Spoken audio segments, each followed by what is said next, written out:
Hey everybody, Russ W. Oker Go Hills TV, powered by JBS. Time for our postgame with Coach Lindsay Diehl. The Warriors make it 18 in a row now, run a record to 21-6 with a 10-1 win. And then in the second game, it was 11-3. Coach, just by looking at you and seeing some of the emotion and kind of a long postgame talk, that this wasn't, in your mind, the best your team could have played today. Yeah, I still actually don't know if we've played our best yet, but I feel like we went through the motions, and we're not playing with a purpose, on purpose, to go win every pitch. And I feel like we sometimes take the game for granted, that we can just show up, and now we're on a winning streak, and we do this, and we hit. No, you got to show up every day, and you have to go compete every pitch. And, especially with having to play everybody in the conference 6 times and then face them in regionals, like, you got to focus every time that we step out here, and I didn't feel like we had that today. Well, we had a big fourth inning in Game 1, a game that was quite a ball game up until that point. And then we erupted, hit the ball well in that inning, but then they also had some walks and some errors that kind of led to their demise a little bit as well. But I want to talk about pitching in that game, Ryan. You gave some other girls a chance today. You've been wanting to see. Yep. Ryan Cheek, pretty good. That's going to keep you up at night, isn't it? It is, yeah. And Ryan is. I feel like she did fantastic last night, and so I felt like I needed to give her the opportunity to get a start.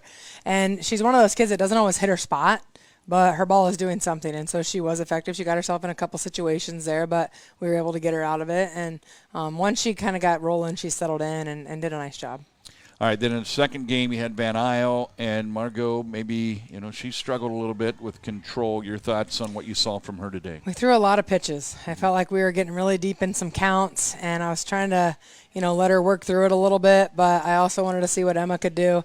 I feel like she just is, Margot's just pressing really hard. Like, she wants to be successful, and I want her to, and she's worked so hard, but she's not just trusting her stuff. Like, she's trying to make things happen instead of, do what you do. Like, spin the ball, and go attack each pitch and believe in each pitch.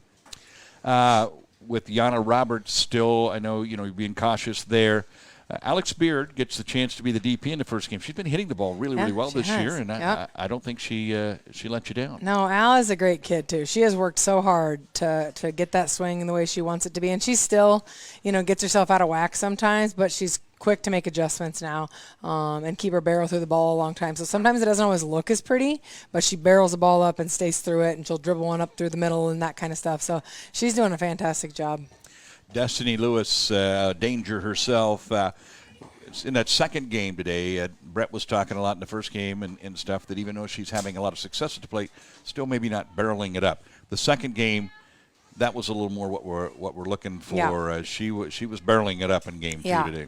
She was, and I think, was it game 1 she hit that grand slam, right?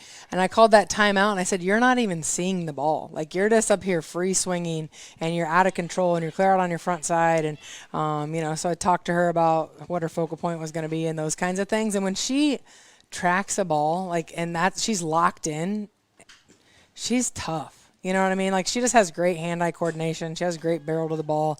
But sometimes she just, even on defense, I felt like she checked out a little bit. She makes those plays all the time. And so that was what a lot of our post-game was like being checked in every pitch and ready to compete. And so, but yeah, Destiny definitely made an adjustment going into game 2. And, I know she felt bad that first hit the pitcher. That's one of her former high school teammates and good friend. So, but yeah, I was happy to see her swing it better in game 2. And Sydney Anderson, there's a young lady that maybe it's tough to say quietly, but sometimes you don't even think about it because she just always does her job, and you just can't hardly get this young lady out. I know. And I used her as an example out there that, and she's frustrated, right? Like, she's frustrated at what her at-bats are right now. And, I'm like, you're just so strong that you can hit a ball and you muscle it in and drop in on Texas Ligger to get a base hit. I said, who would love to be as strong as Destiny as Sydney while she's, hanging her head a little bit? I said, no loser limps out here, Russ. And so getting them to celebrate when you still have success, even though it's not your best day, you know? Yeah. All right, Coach. So, you're over 20 wins now, 21-6. You've won 18 in a row. It's a conference sweep. So, as you said here, 27 games in. I know you still think you haven't played your best softball, but isn't it best that it's out in front of you? Yes, we're moving in the right direction. We still, again, some base running stuff where I'm just like, tell me what you're thinking in that moment for you to make that decision. Right. That we've got to get out this week. Hopefully, I see the rain's kind of moved out a little bit, that we'll get a chance to get out here and try to simulate some of that stuff. I think the pitchers are starting to settle in and do some good things. I like the way that we're hitting.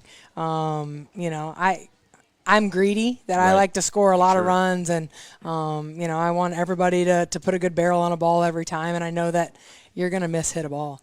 And so sometimes I have to tell myself to relax a little bit too, because that's what I preach to them all the time, is like perfection doesn't exist.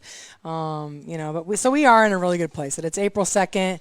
We still have a month to grow. They're going to continue to get more confident and figure themselves out. I really would love if somebody would want to that DP role right now is just kind of fluctuating. Right. I'd love if somebody would want to step up and start going to grab some spots as we roll through getting into April here. All right, Coach, thanks for joining us. And good 4-game series all total. Take all 4 from the team from Creston, Iowa. Southwestern Warriors win it today and make it 18 in a row. We go to 21-6 on the season. We will next see them on Go Hills TV, depending on the weather and all that fun stuff. You never know. But right now, we're scheduled to be back here on Thursday for softball action. That's going to do it for us. Thanks to Coach Diehl.